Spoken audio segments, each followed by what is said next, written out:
If you look at national statistics, the biggest barrier to returning to the office is the commute. And part of it is an environmental argument, part of it is a time and cost argument. There's so many people who have barriers to commuting. So working remotely, whether it's from home or from other places that aren't typical corporate office, alleviate a lot of those pain points. All of those big companies that you mentioned, they have the biggest PR megaphones. So of course, the majority of headlines that we're going to see are going to be from the big companies. 80% of tech companies are offering their employees location flexibility. So when we hear about an RTO mandate, thou shalt come back to the office or else, for every one CEO that's forcing people back, there are 2 other CEOs that are quietly stealing their talent. Amina, is remote work over? And the good news and the short answer,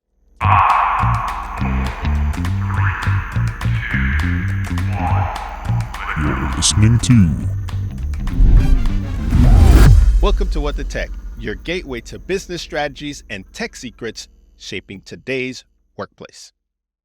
Hey, Dave, would you have imagined that a few years ago, if you and I were sitting down, hanging out, that you would hear that people would be renting out their living rooms or the kitchens as office space for employees or businesses that want to host employees, like a new workplace kind of thing? I would have said why. Working from home is perfect.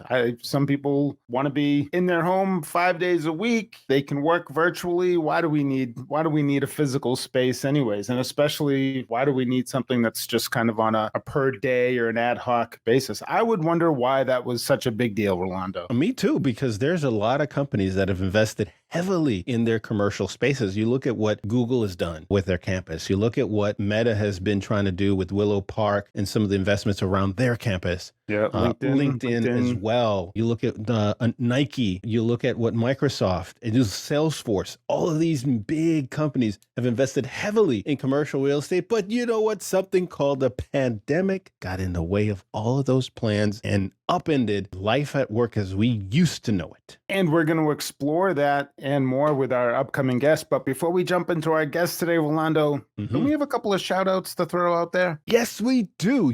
Let me shout out a few people, just 2 people. We were talking earlier about this, how we are somewhere around 115, 120 episodes of doing this podcast. And we're thinking about our very first guest, Milton from EBP Man. He came on our show. He's got about 200,000 subscribers on YouTube. So if you want to nerd out on technology and the latest and greatest gadgets, go check him out. And I want to give him big props. I know he was at CES. He was nerding out on some gadgets. I wish I were really there. Cool stuff. Joining him. Some super cool stuff. Oh, man. He comes back with some really cool stuff every time he heads out there. So big props to Milton over at EBP Man Reviews. And we want to give a big shout out to CJ Rosenbaum of Amazon Cellular Lawyers. Dave, he's one of the premier attorneys when it comes to all things Amazon litigation, seller issues, and all full disclosure, we use him as our legal services, and I have 0 complaints about him. He is absolutely wonderful. But I think he was one of our earlier guests as well, and he set the internet on fire for us with a lot of his commentary and his color. He's a New York guy. Hey, he's a New York guy. So shout out to CJ as well. So CJ and Milton, thank you very much. We appreciate both of these guys. They're creating content. I think they're creating content also with family.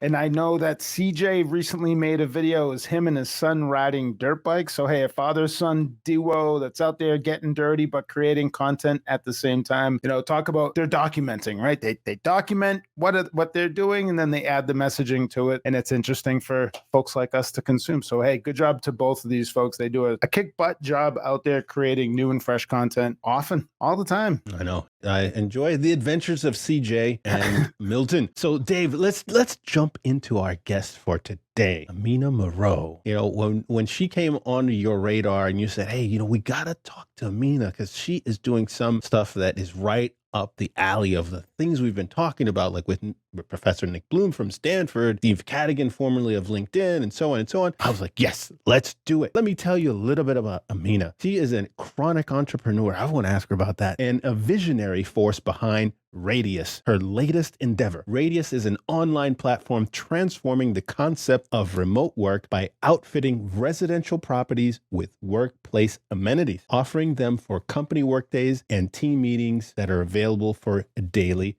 rental. Beyond her entrepreneurial pursuits, Amina is a tennis enthusiast and recently ranked #1 in the Pacific Northwest. Boy, she's got to be real good to be #1, but and a lot of hard work, because I played a little sports, so I know it takes work to be #1. When not immersed in building Radius, she finds her sense of peace on the tennis court, playing at a high level and crushing it at 100 miles per hour. That's just probably where she's comfortable. I get it. Amina's multifaceted journey reflects not only her innovative approach to business, but also her commitment to finding a balance and excellence in both work and play. Let's welcome to the show and out of the green moon, Amina Moreau. Hey guys. Amina. Hey, Amina, welcome. Really Am I excited to be pronouncing that here. correctly, by the way? You are. Perfect. All right. Did I get anything wrong in that intro? That was a great intro. And I am happy to explain what I mean by chronic entrepreneur. Yes. Because Go right that into is- it, please. It's an odd way of putting it, right? Usually people who have created multiple companies call themselves serial entrepreneurs. I call Mhm. myself a chronic entrepreneur because, let's face it, it's a little bit of a sickness to choose Indeed. this lifestyle over and over and over again. It's fun, it's rewarding, but it's certainly not easy. And so Mhm. I think you have to be a little touched in the head to do this over and over again. But For sure. I will For say sure. that the companies that I have created are symptoms, if you will, of my desire to put something meaningful out into the world. Yeah, that's awesome. That's awesome. So we're excited to talk to you about Radius. So real quick, what is Radius and where did this idea come from? And why on earth would anybody want to use such a service, right? Because to Right. your point, isn't that a little weird to book somebody's home for a workday? You know, Right. likewise, isn't it weird to get into a stranger's car and pay for that too? But Uber is pretty mainstream now, right? So we'll circle back to all of that. Yes. In a nutshell, Radius is a platform that's similar in concept to Airbnb, but we don't do any overnight stays. We work with homeowners and property managers. We take homes, apartments, even a guest house in somebody's backyard. We make sure that it has workplace amenities like whiteboards, sit-stand desks, meeting tables, even AV, so that companies, teams, and even individual employees can book them on an on-demand basis. So instead of signing a long-term lease and paying for it every day, especially if your employees only use it once or twice a week, or instead of being cooped up at home 5 days a week in isolation, you can book something that is right in your neighborhood and get together with colleagues, get some work-life separation in a homey environment that still has all of the amenities of the office. You've got this off the ground. It's not a true startup right now in the sense that you just started it a month ago, but you're expanding in several metro areas. What's the feedback like that you're getting from folks that get to play or I should say work? Because I've seen some of the properties, they look phenomenal. But what's the feedback like been for those folks that actually get to work in these properties? Yeah. Once you step in the door, if you were wondering for a minute, like, wait, what am I doing here? Like, this is a house, this is an office. Why is my employer asking me to do this? Once you step in the door, you have this aha moment. Oh, I get it. Because you're not just walking into a house and it feels like a living room or a dining room. You're working into a residential space that has all the comforts of home, but still has all the amenities of the office. And so we've witnessed a lot of aha moments where people walk in and they just get it. And whereas what they might have been used to in the past was going to a corporate office or renting a sterile hotel conference room that didn't have any natural light, with a Radius workspace, you're effectively getting access to anything from a tiny home that has been outfitted with a sit-stand desk and an external monitor, or maybe even a 3,000 square foot home that has multiple meeting spaces, that has private offices, that has, in the living room, you can plug in your laptop to do a presentation. There's a whiteboard in the dining area that turns it into a collaborative brainstorm space. You can go into the backyard and to do team building exercises, play a little cornhole, or just get some fresh air during a coffee break. You can cook lunch with your team. Very cool. In Interesting. a residential Hopefully you have kitchen. a chef that's part of the work crew, right? Sometimes, actually, yes, we've actually had some customers hire a private chef, not just to cook for the team, but even do a little cooking tutorial, so the team is cooking together. That's fun. And it's really an amazing experience because you're in an environment that gets the creative juices flowing. People love it because it is a change of scenery. It's not this sterile corporate, white box. It is something that's extremely unique. There's one listing that we have in Portland, Oregon, that we call a conference yurt. Because it's actually a 50-person yurt, so it's not small. You can do networking events. You It's out can in the do middle of a forest workshop. or something? It's actually on an alpaca farm. And so, you show up Even in the more morning. interesting. You might do a meeting or a workshop or a training exercise in the morning. There's a meeting table, there's AV, a whiteboard, everything that you'd expect in a conference room, but it's in a yurt setting, so it's extremely unique. And then during your coffee breaks, you take a big bag of apples out and you go feed the animals. And That's have a so lovely. totally unique experience. And I would imagine the ultimate when it comes to those folks that get to experience this, if they are coming back, are you getting return and repeat users that say, I'm coming back because I loved it. It was great. What's that been like your repeat customers? That is one of the top 3 metrics that we look at, is how many people come back. And it's really through the roof. To your point before, it's kind of a strange concept. Booking my neighbor's house for work, why wouldn't I just stay at home? But at home, some people might have distractions. Some people might start to blur work and life a little bit. And it's hard to disconnect at the end of the day and get a little work-life balance when you No doubt. literally live at the office, because you live at the office when you work from home. And so some people, like I said, have distractions, feelings of burnout, feelings of isolation, because usually you are working alone when you are at home, not with your colleagues. And sometimes people like to have that work-life separation. But their first instinct isn't necessarily, when they think about getting out of the house and doing work, that first instinct isn't necessarily to book a residential space. And so as a new platform, we are tasked with educating the general public and companies about why this is a cool new solution that is out of the box. But like you said, the pandemic shook up the way that we go about our workday. And so people are actively looking for and excited for alternative and creative ways to get their people together. And so we're finding that once they step in the door and they go, wow, this is different, I love this, they tend to come back. I gotta say, the idea and the environment, I think it's underappreciated where people have new options of working. I've worked for organizations that when they would do a quarterly review, they'd have the territory managers go to corporate for just a couple of days, but they would stick us in a room with no windows, like you said, sterile, boring. Yeah. Everything was just one color. And when lunchtime came and you broke out of that to go grab a bite, everyone's looking at each other like, get me out of this room.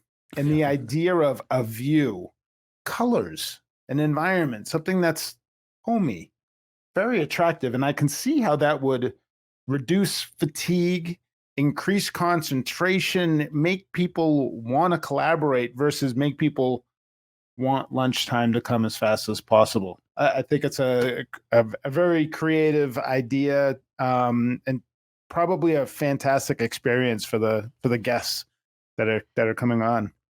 And Dave, how appropriate that you use the wording, they break out for lunch. You know, they're kind of breaking out of this room that they've been trapped in, right? Without any natural light. And it's easy to underestimate the importance of natural light. And look, most of the time when companies are getting their teams together, it's for team building, it's for building camaraderie, it's for innovation, it's for creative thinking and for inspiration. The last thing you want is to be in a drab, dark box. You want to be in fresh air, in natural light, in an inspiring environment. And what better than, say, renting a beachfront home-turned workspace with multiple rooms, with operable windows, with a rooftop patio. I mean, the sky's the limit. Sign me up. I'm ready to go. I saw some that were really fascinating. Some of the listings you had on there, mid-century one, rooftop one. And for me, you know, I think about as you were describing, I was thinking about years ago that we had a conference that I went to, and it was in Newport Beach. And this was the only conference that I'd ever been to in my life where the breakout rooms had massive windows facing the ocean. And it was by far one of the most memorable experiences I've had at any conference that I've ever been to. And I've been to a bunch of them. And so if you can bring some of that experience into your work, you know, I've been able to also to work remotely for a number of years. And some of the places I've been able to travel, like Montecito, for example, and your windows are facing the mountains and you're getting that fresh air coming through and that breeze. I stayed in Renton one time overlooking a lake and the morning dew coming over the lake. It's just amazing what it does for your psyche and how it sets up the work day for you versus like what you're talking about, where, you know, I'm an engineer or a sales guy. It doesn't matter with the function. And now I'm looking at the same boring walls, or I've got to get in my car now. And I've heard you say this. I've got to get in my car and make that commute into town, whether it's Seattle, whether it's New York, whether it's San Francisco, name a big city. People don't want to do that anymore. No, they don't. No, they don't. And Rolando, you know, the conference that you went to that had those beautiful breakout rooms with the natural light looking out into the beautiful view, I'm betting that the conference organizers spent an arm and a leg for that venue. Yes. And that is one of the things that we are addressing with Radious is cost. One of the reasons that we've focused on activating residential spaces in this way is because they're far more affordable. And so if you compare the pricing of one of our homes turned workspaces to one of those sterile conference rooms that you probably would spend quite a bit on, our spaces are about a third of the price. And you're usually getting 5 times the square footage with, I mean, let me be honest, 10 times the experience. So well, price is a huge Ori, factor. go ahead and make one of those pictures. So if you're listening to us and you have the ability to go watch this on our YouTube channel, we are featuring a couple of some of those properties there and showing some of those amazing locations that you have listed here. And what I want to ask you is we're showing some of these listing is what's been the response as people find out about Radious? You know, because you mentioned Airbnb, I would imagine that you're either poaching, you're bringing people that are in that business, or are you getting those first-time entrepreneurs that are saying, maybe this is an opportunity for me to get in on this? Yeah, it's a little bit of both.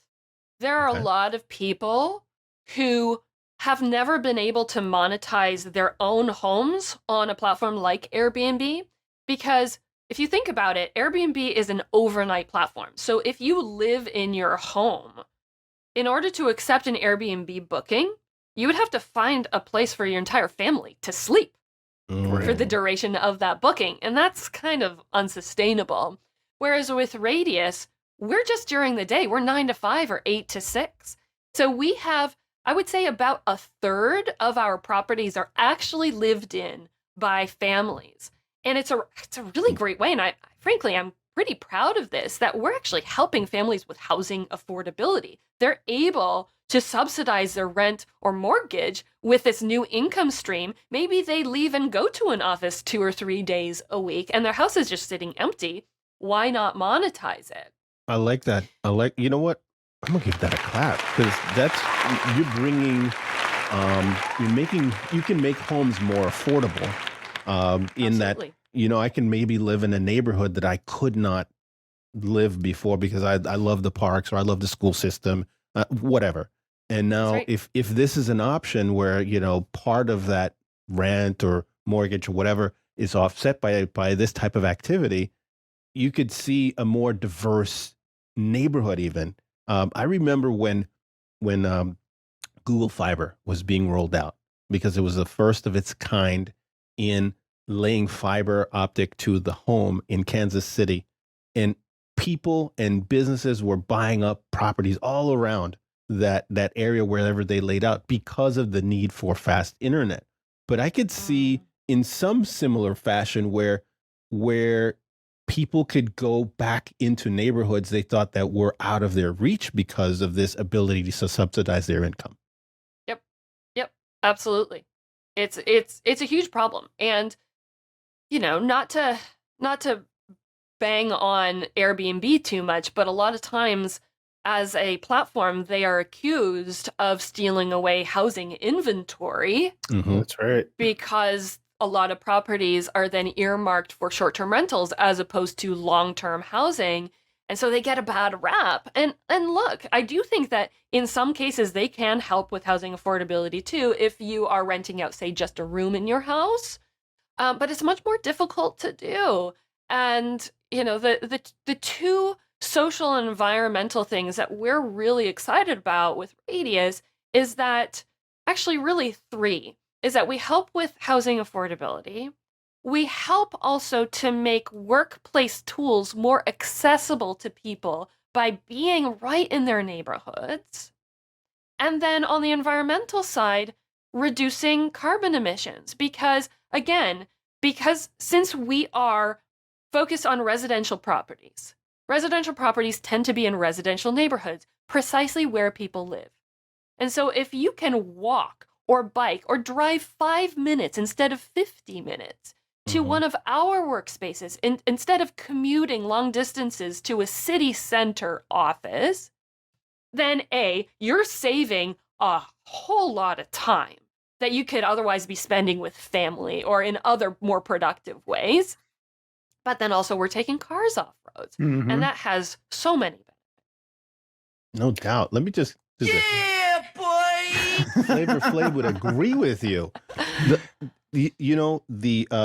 There was an interview that Shark Tank Kevin O'Leary gave a while back ago, and he had cited that the wonderful. number one reason that his employees would leave the workplace would be over the green reason, because if they were forced back to return to office, as some companies, and we're going to get to this in a moment, are doing, they would rather leave than stay because they say it's the one thing they can control. They can control what they do during the day. If they have to drive one way, an hour, like you're saying, and an hour in the other way, and having to run around all over the place during the weekday because they can't, do the things they need to do had they worked from home.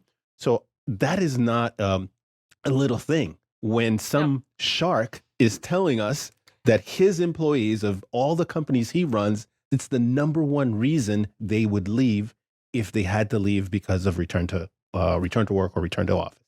Yep, and he's not wrong. If you look at national statistics, the biggest barrier to returning to the office as companies try to force people back is the commute. And part of it is an environmental argument, part of it is a time and cost argument. There's so many people who have barriers to commuting, and so working remotely, whether it's from home or from other places that aren't the typical corporate office, alleviate a lot of those pain points. For sure. And you know what? You're alleviating things for the employee and also for the employer. Yeah. I think as an employee, we like to bring our teams together. But if we can keep them local and not have to travel into the city, well, hey, I'm bringing my team together. We want some collaboration, some on-site collaboration. And you, the employee, you don't have to drive into the city. We're going to do this right in the suburbs. Everyone can come here. You don't have to pay for parking. It's going to be easy in and easy out. You're alleviating some of these issues on all sides of the equation, which I think is a great thing. Yep. Dave, I want to back up of what you're saying with what Professor Nick Bloom put out today on LinkedIn. And I would love to hear your take on this, Amina, because you're plugged into a lot of this.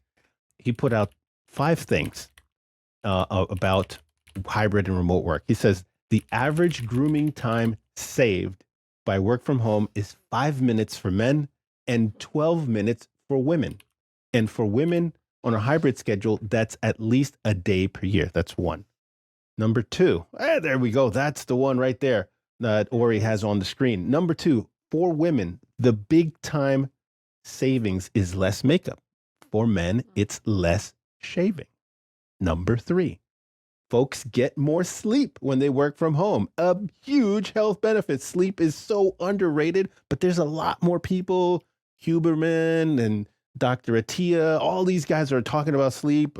Stephen Bartlett, they're all talking about sleep because it is affecting us as a society. Number 4, teeth brushing. This is a cool one. Teeth brushing is down for folks that work from home. I don't know if that's a good How is that down? I don't How know is if that it down? should be, though. Should it? They're brushing less. That's crazy. And the last one, the best reason, only 95% of people brush their teeth when they work from home. 89% wear fresh clothes, and 88% use deodorant when they work from home. So there you go. Gross. 5 reasons work from home is so good. Oh my goodness.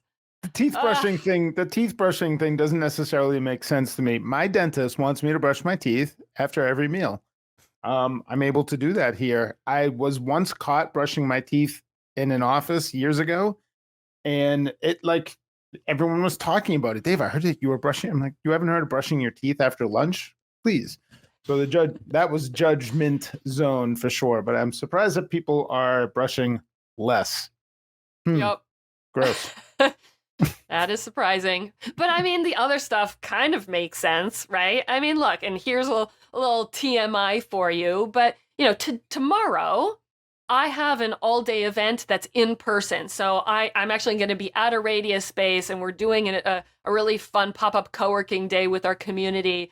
And so, I'm going to be nicely put together. Not so much more than I am now, right? Because I am talking to you guys and I want to look presentable. But let me tell you, I'm going to spend just a few more minutes on the hair on the back of my head tomorrow than I did this morning because you guys aren't seeing the back of my head. So what does it matter? I'm going to save myself the extra 90 seconds that takes. I've got better things to do. What does that do? Tell me, from the female perspective, I would love to hear this. What does that do mentally to you when you have that ability rather than it's 7:30 a.m. I got to get up. I know the commute's coming. I got to rush out of here, do all this stuff. Does it do anything for you or no? Yeah.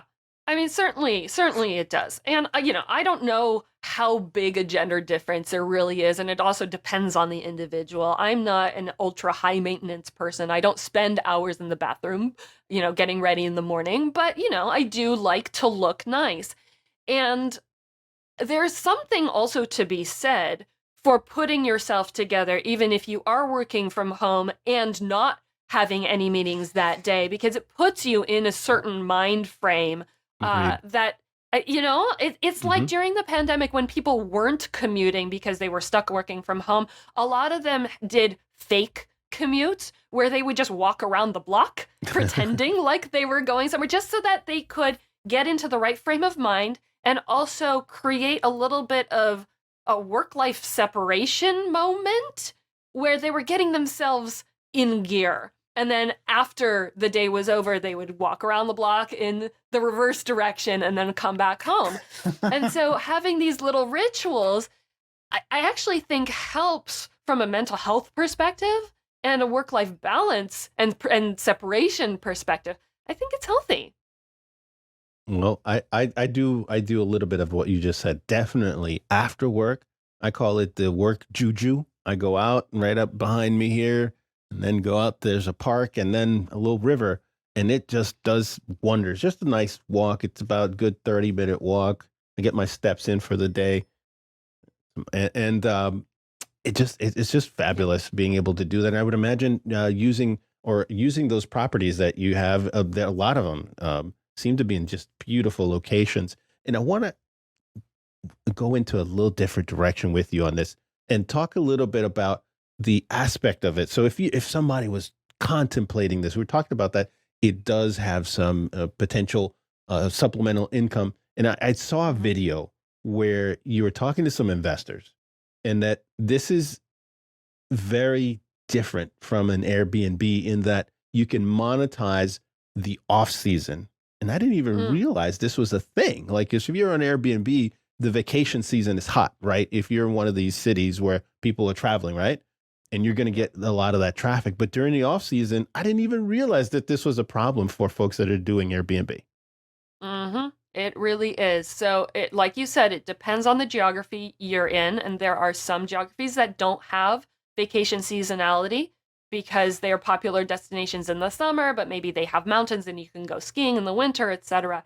But I live in Portland, Oregon, and it rains here about 5 months out of the year.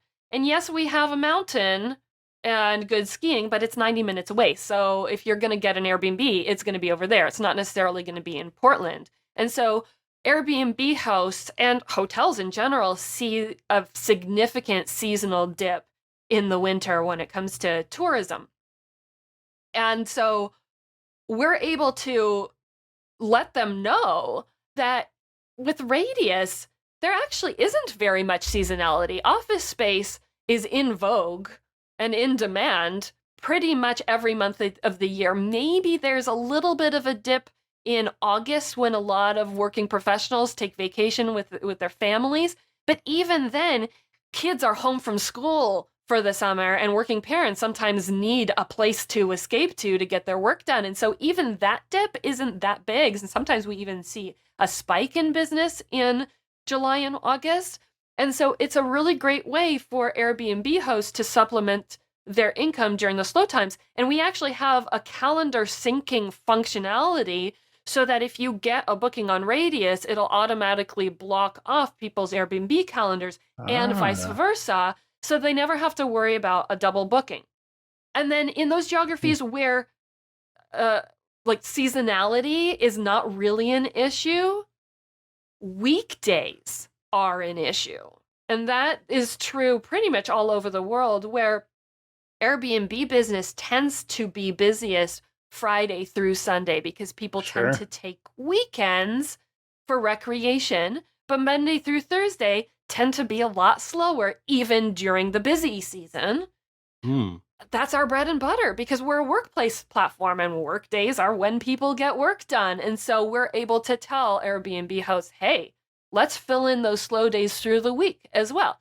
Just make sure that you have a whiteboard, you have a way to connect to your TV, you have the kinds of workplace amenities that a typical Airbnb wouldn't have, because we are a workplace platform. So we have to make sure that when we're approaching companies and saying, hey, you can get a really solid, productive day of work done with your team here, you've got to have the amenities to back that up. So what's been the reaction, Amina, from your typical Airbnb, VRB style host that's now learning about your platform? What are they saying? They love it for a few reasons. One, because eliminating the overnight component gets rid of all sorts of pain points. Airbnb hosts hate doing laundry.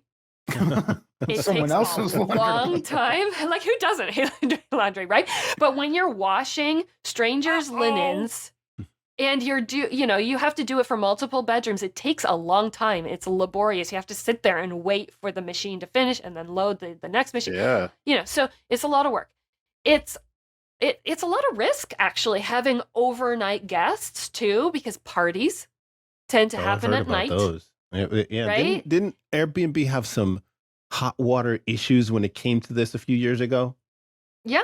Yeah, absolutely. Because, if you think about it, drinking after hours is a whole different beast than day drinking, if you're having a Responsible glass of drinking. wine at lunch with your team, that's a very different proposition than if you're there, 8 p.m. through, 8 a.m. and you're inviting people to party hardy. Your neighbors don't want it. There's a bigger risk of property damage with overnight rentals. With Radious, we're putting working professionals in your home. We know who their boss is. We know who they work for. And they are Lower there for the liability. purpose of work, right? These are not events. These are work days. They're meetings. They're strategy sessions. People are whiteboarding. And so it's very calm. It's very tame. And then at the end of the day, our hosts have very little cleaning to do. And so it's more money with less work and less risk. It's a no-brainer. What It's a I want to know win-win-win. is again, you're putting visions in my head, and I had a vision of a wine country extravaganza overlooking a vineyard or close to a vineyard where we could just as you're saying drinking, I'm like, oh, I would love something like this in wine country.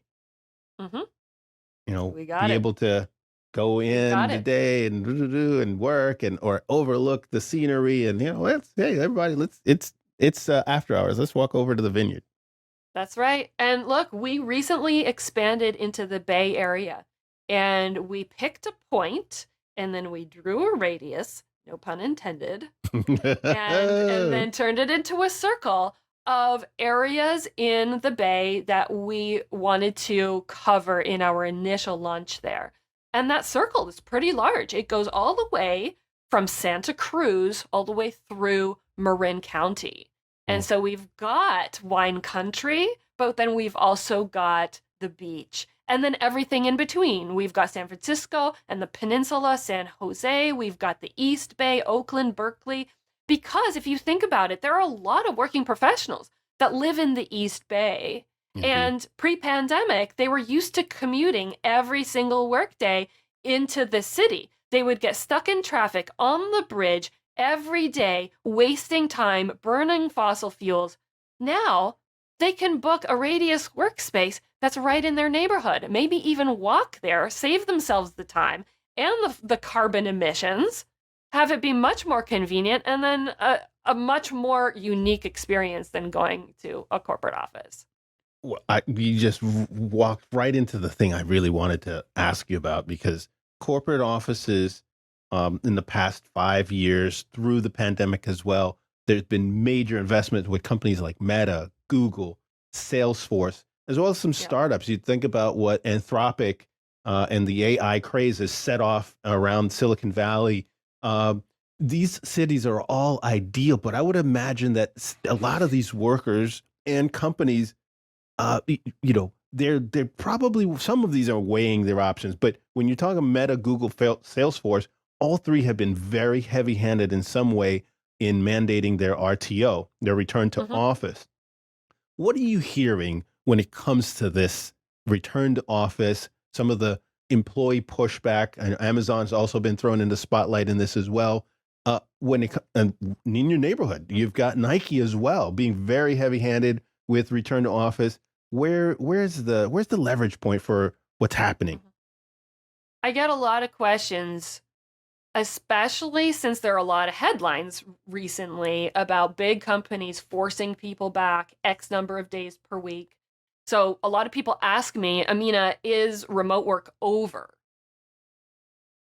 And the good news and the short answer is no. We're actually just at the ground floor. And you've mentioned Nick Bloom a couple times, and he will back this up with data that it's just about to boom.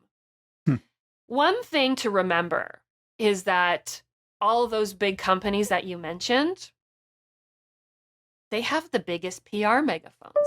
So of course, the majority of headlines that we're going to see are going to be from the big companies. But if you look at the data, they are outliers. They are in the minority. 80% of tech companies are offering their employees location flexibility. Nice. So when we hear about an RTO mandate. Thou shalt come back to the office or else. For every one CEO that's forcing people back, there are 2 other CEOs that are quietly stealing their talent. Just don't hear about it because those are usually smaller companies that aren't making the headlines. Right. And right. so what I am seeing for the future is that the majority of companies that aren't as massive as Meta and Amazon, etc., those who have offices are going to pay extra careful attention as their leases are about 12 to 18 months away from expiring. Mhm. I mean, it's hard to not call people back if you have an office sitting there that you're paying for and you can't do anything about it. True. And by the way, all these massive companies, they have huge real estate holdings that they can't get rid of. So of course, they're going to try to get butts and seats.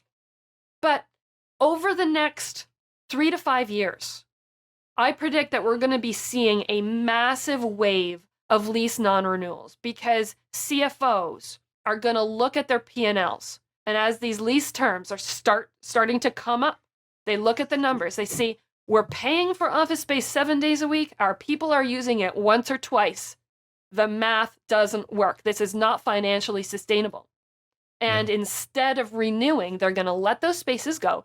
They're either going to downsize or they're going to eliminate some space altogether and opt for flex office solutions like Radious and other options out there too that allow you to either pay by the day, pay monthly, or even pay annually. All of those options are much more flexible than signing a 5 or 10 year lease. They turn a fixed cost into a variable cost and make your company that much more agile and resilient. So I have a That is question. what I see for the future of work. So, Amina, as we're at the basement level for future of work, we think that things are going to take off. How can organizations thoughtfully shape their culture in support of, or while supporting a hybrid work environment? It's a really important question because as an organization, if you have been in office your entire existence pre-pandemic, then you cannot just take your existing management style and apply it to your remote workers and expect it to be successful. You have to learn new ways of managing in these new work styles that are appropriate for remote and distributed hiring and leadership. And not every company, not every leader is willing to put the time in. And we've seen a lot of companies just throw their hands up in the air and conclude that remote work isn't sustainable because it's not working for them. But what we don't necessarily hear about that they didn't put the time and the effort in to learn how to do it well. But the good news is that there are a lot of companies who have figured out how to do it very effectively. Companies like GitLab and Atlassian, for example, and they share publicly how they're doing this. And not just on social media, but through robust documentation. They even have courses and certifications. So there's no shortage of resources to learn how to do it. You just have to want to. And there are some companies that simply don't. They just want to go back to the before times. And that's okay. You know, we'll see how long they last. We'll see how long their talent stays with them. But I do believe that it is the innovative thinkers that want to develop in new ways. They are the innovators. They're the ones that are going to come out on top in the end. I think time and data are on your side on this because when you talk to other folks that are innovators, we had on the podcast Mr. Sandeep from BlackBerry. He's a former president of BlackBerry, and he said one of the words he said. He had curious, innovative, and curiosity as well as profits. If I were to add Professor Bloom's words in there, you can't avoid the increased profitability. You can't avoid how this style of working that we've been used to for 70 years is at an intersection where people are saying, hey, look, I can still do good work. It just doesn't mean I need to be at this desk that's Right. located in downtown. Or we put up that graphic there while we're talking about this. These are the heavy hitters that you were talking about that have big PR machines. And because of those investments, and if you're listening to us again, we have a wonderful infographic on some of the larger companies and investments they've made in real estate holdings over the past 5 to 10 years. And almost all of these companies have been some of the louder companies that like Meta, Amazon, JP Morgan, Salesforce, Tesla for sure, BlackRock. They've been the loudest when it comes to the return to office and being really strict. The one that's not on there is TikTok because they're tracking employees via their app to make sure people are sitting their butts in their seats in their offices. But like you said, Amina, I think the tide is turning, and it's only a matter of time when either leases expire or the attrition rate gets too high, the talent drain is there. We featured a company. Dave, you're gonna have to help me out. That we were talking about talent drain the other day. That we were talking about digital.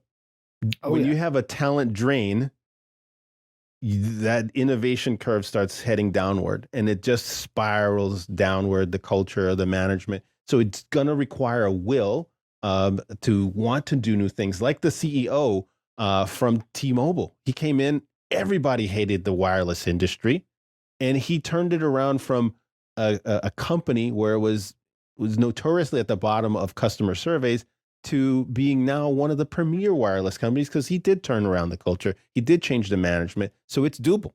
It just requires a will and some curiosity, as this former president of BlackBerry had mentioned to us. It really does. And, the last thing that I will say is that at the end of the day, most employees, you look at the statistics, most employees want flexibility.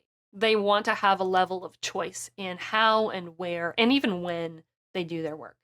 So if employees really want this, and it saves companies a ton of money to let go of their office space and opt for more flexible work styles and flexible office solutions where for those days you need to be together, sure, you have a solution. If it's what employees want, and it saves companies money, then isn't it a no-brainer to go down this path? Yeah, no-brainer. That seems like a no-brainer to me. But you know what? Something I want to also get your take on. We've got another graphic that I want you to take a look at with, and Dave, you could jump in here on this one as well. Some research done by Gallup and some of the biggest challenges when it comes to remote work. I'm going to look at, again, I invite you, if you're listening to us on audio, we have this graphic on our YouTube channel.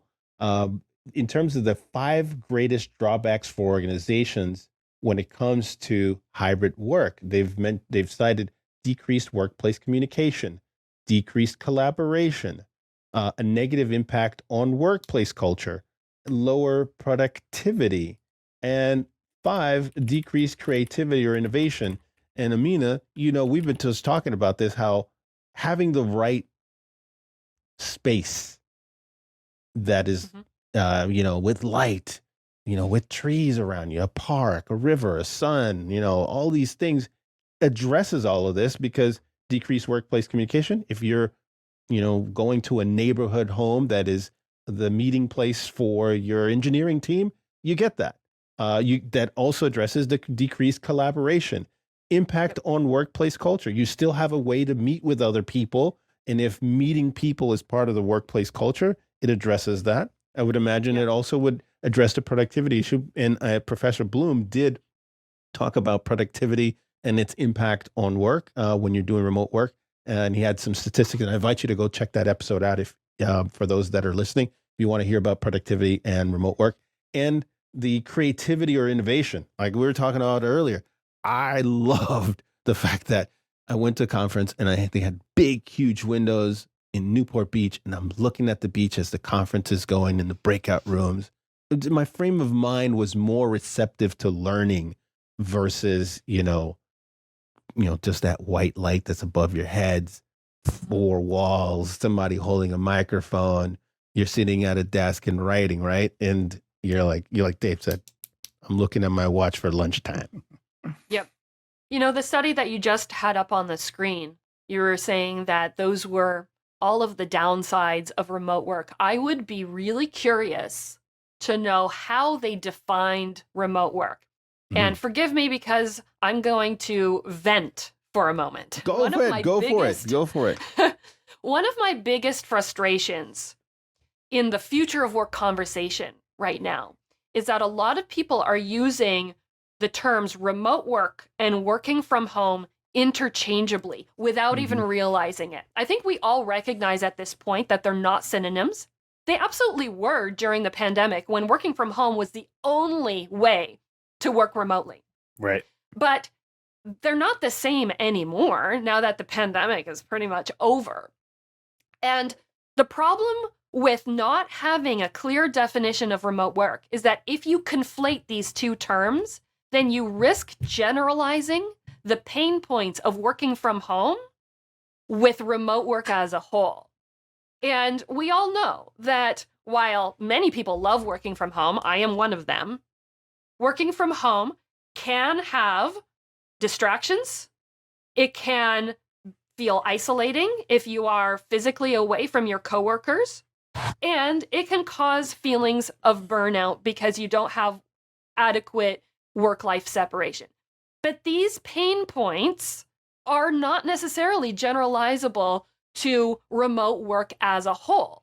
And so if that study conflated remote work with working from home and generalized the pain points of working from home to their definition of remote work, then all of the findings that you just presented are actually incorrect because what they reflect are the downsides of working from home, but not remote work as a whole. And so this begs the question, well, what is the definition of remote work?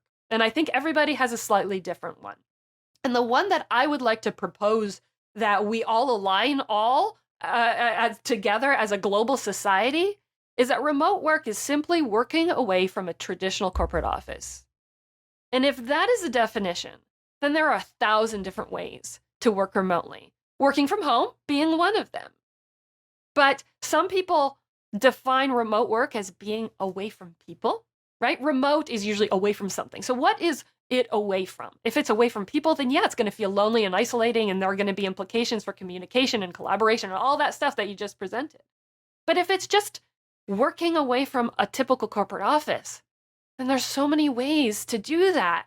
So many better ways than working from home or a corporate office that address all of the pain points that you just had up on the screen. I love this. Language matters. Words matter.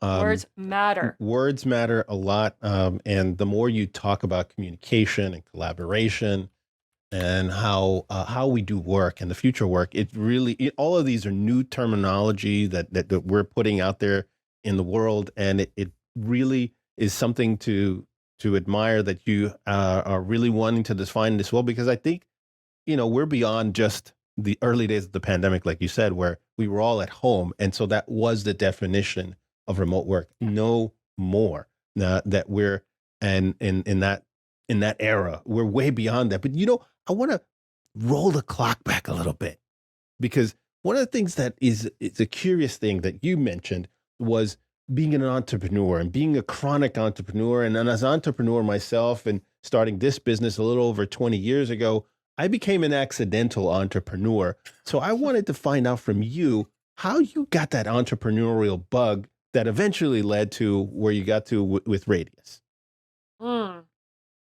It was also by accident. So we share that part of our history. I was going down a very, very different path. It was the family expectation that you either become a doctor, a lawyer, or an engineer. Okay.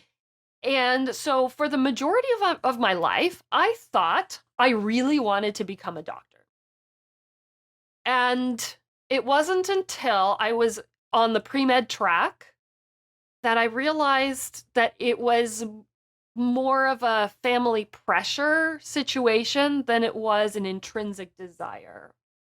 And while I was good at science and I did enjoy learning about it, I pictured myself in that field, and I didn't have the same sort of excitement that other people around me had. And so it I opened get my it. eyes. I get it. I was pre-med, by the way. We Simultaneously. share that in Oh, you common were? too. I was Oh, pre-med. wow. I was pre-med my in school, and right around inorganic chemistry, I decided, you know what? I'm just not that excited about that. I'm intrigued by Yeah. science. I like biology and all the different things, the brain. But you know what? Another 10 more years of this, it just didn't do the thing for me, like you're saying. It did just Yeah.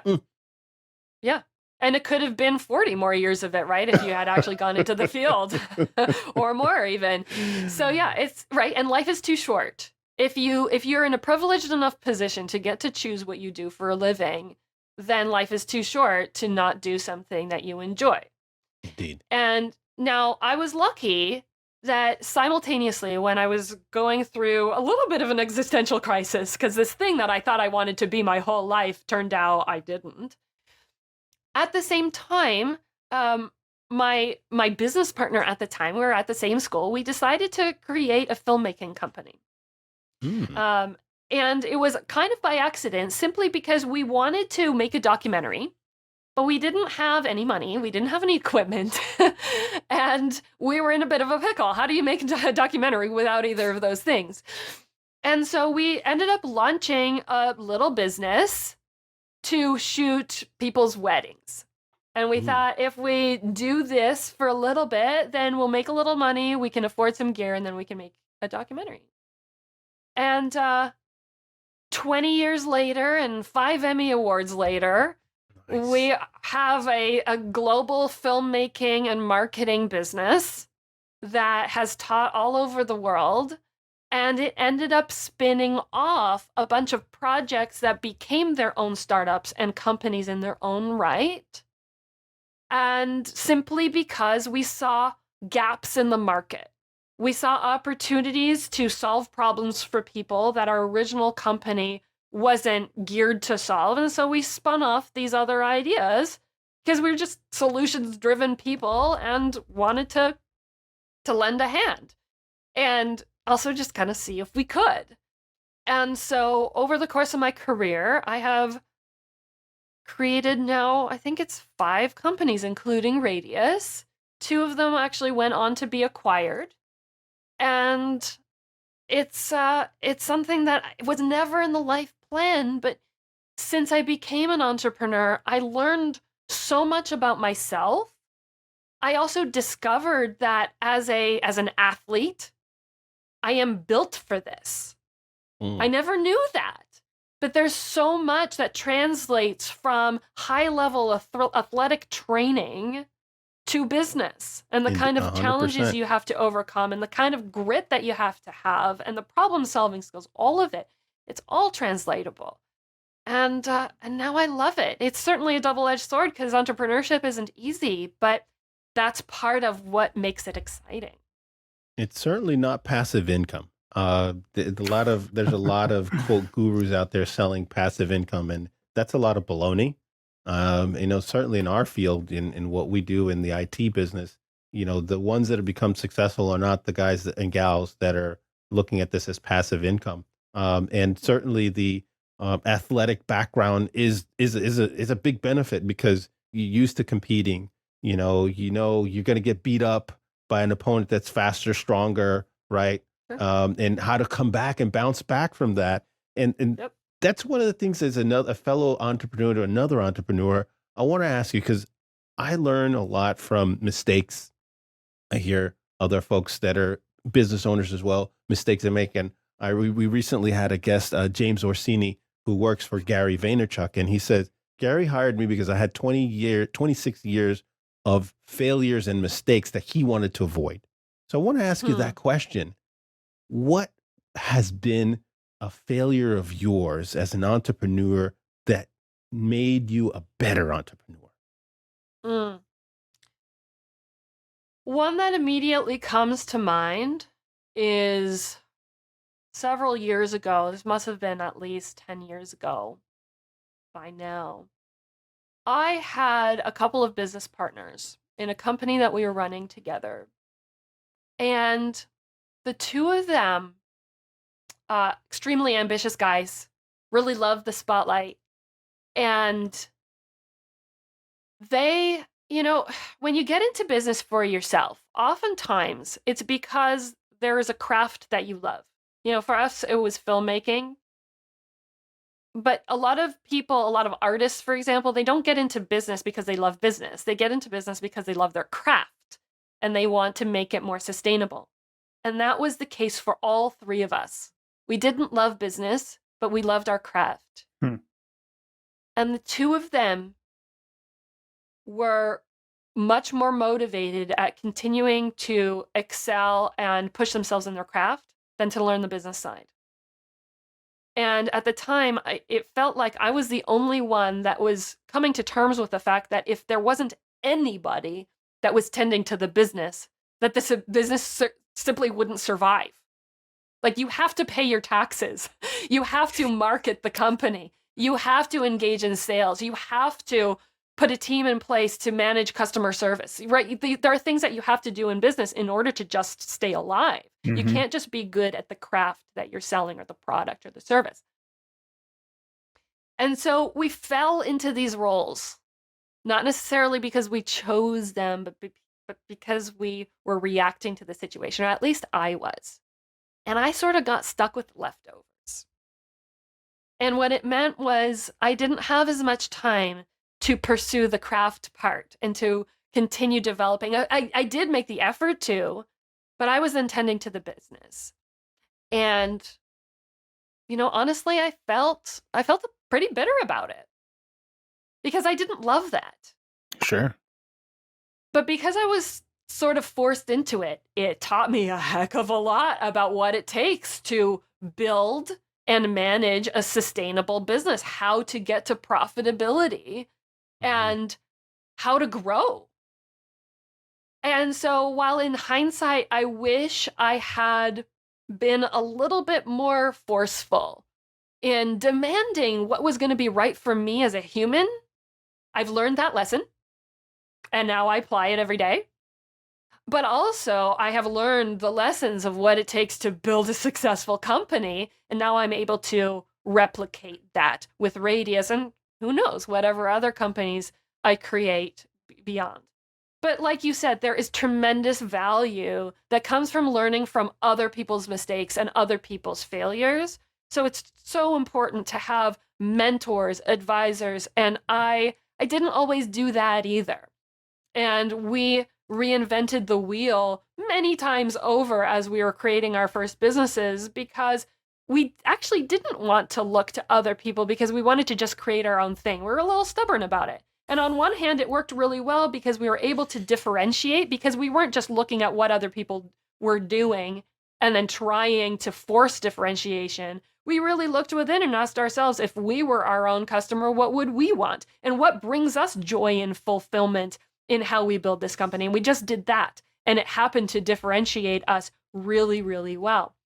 But it also slowed us down in some ways because we did make a lot of mistakes that probably could have been avoided. And so now I have surrounded myself with amazing advisors and mentors that I talk to every week and can go to for advice, but also for just personal emotional support.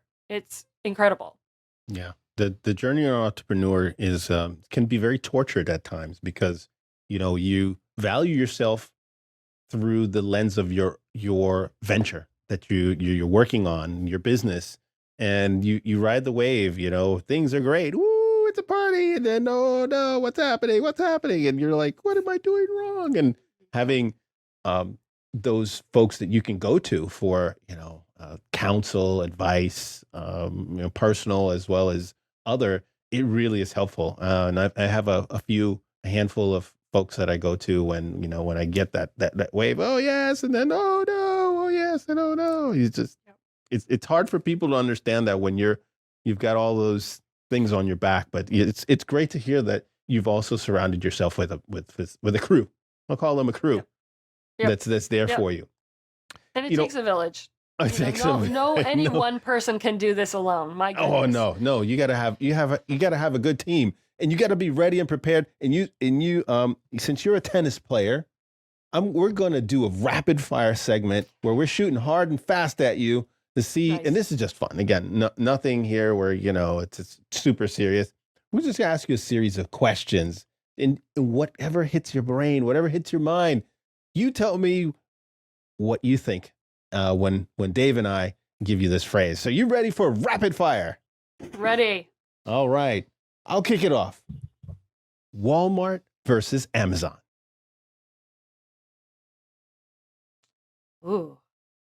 Neither. No, we've never had that response before. Dave, we'll go back and forth. You want to take the next one? Yeah. Favorite social media platform? LinkedIn. Okay. Favorite piece of tech? Probably my camera. The one that you're using your right new now? camera, the mirrorless one. Okay. Yep, the mirrorless camera that I'm using right now for this conversation, but that I also use when I'm on vacation to take photos, that I use for marketing, collateral, you name it. This thing is by my side all the time. And that'd be the Sony mirrorless camera, one of the versions of the Sony. I've got I'm using a Sony as well on my other end of the equation as well. We have a lot of things in common. We got to keep the conversation going after this. Yes, we do. This taping. All right. Amina, what's the first thing you reach for in the morning? Oh, I don't want to answer this one. You take the my fifth? Phone. It's my phone. Of course, it's my phone. I have an addiction, as most of us do. I gotta really let that go. Yeah, no doubt. I you know what? I'll fess up too. First is the bathroom, then the phone, or the phone into the bathroom in the morning. That seems healthier. Last question here. Now you could mention any. Oh wait, where are we? Reach Thing in the Morning? Yes, we're at favorite podcast, right?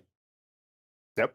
So what is, and it doesn't have to be What the Tech, it would be any podcast that you absolutely love and can't miss. What is your favorite podcast?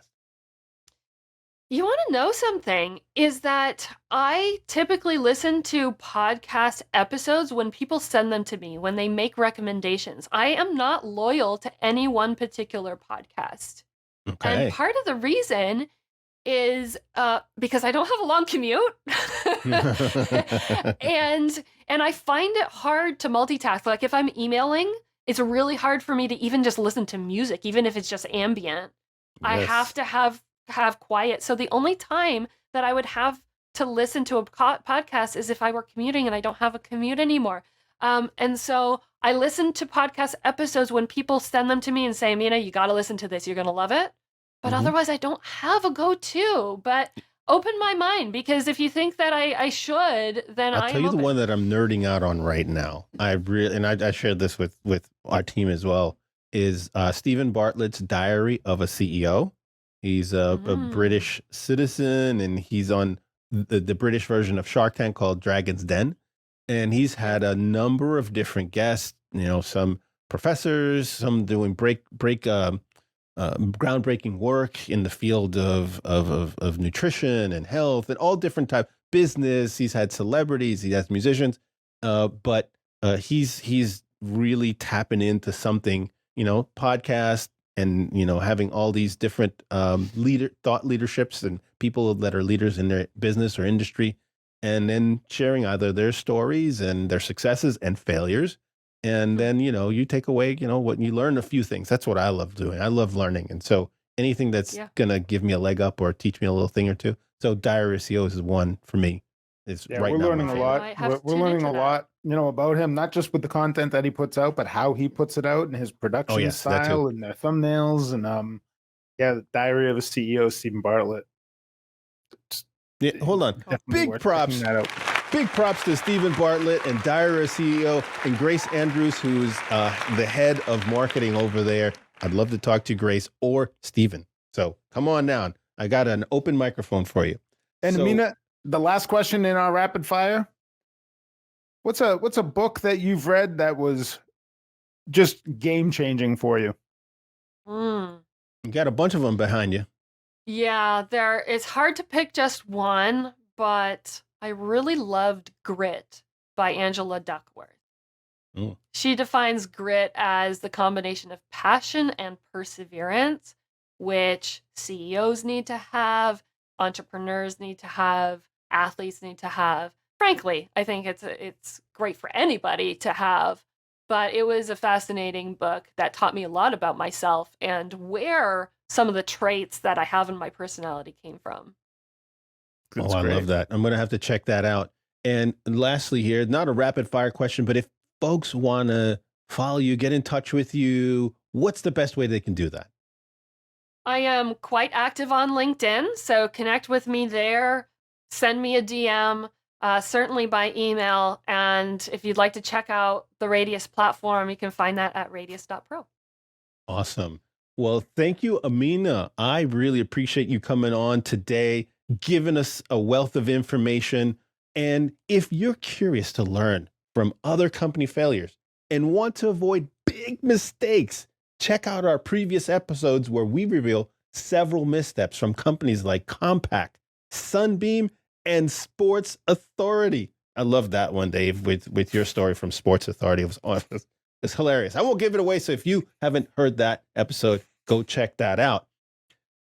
And thanks for joining us today. And we will see you in the next episode. All right. Now, if you're on YouTube, you want to check out these videos that I've got right over here, somewhere right above me or right around near me. Dave and I, or should I say Dave and me, will provide you more value so that you can grow your business with some of these episodes. Dave and me, or an I think, will see you in that episode.